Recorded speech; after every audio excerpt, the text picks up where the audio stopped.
2 दीस शेगीत पडपी पावसान पुराय गोंयांतल्या लोकांचें जगप मिश्कील केलां. चड कडेन लायट नाशिल्ल्यान लोकांक काळखान रावचें पडलें.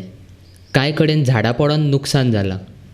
जाल्यार वेर्णा हांगसर रस्त्यान येरादारी करपी गाडयेचेर झाड पडिल्ल्यान फातोड्डा रावपी एकाक आगताक मरण आयलें.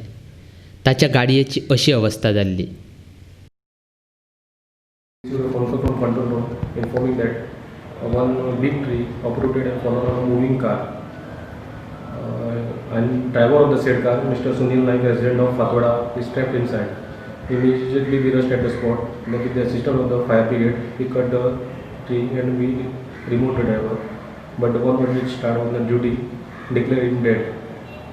काल देखून तो मातशें आंकडो आहलो म्हणटाय लोक वयर चोयत जाल्यार पयलीं तेजे हांदी जोडटाले हांदे म्हणटकच तो परसून जोडटाय तेजे हांदे आनी काल देखून पयर देखून जोडला एक. मागीर तो खंय वयर सरलो आनी तो अशें करून सिलो येता म्हणून कोण चलोन वयतालो मोटरसायकल घेवन येतालो तेणें वचोन कोणाक सांगलें रूख देंवता. तेणें कोणें थिंगा आडायलें मोटोराक. हेगे मोटोर येयलें तें ताका सांपडोलें.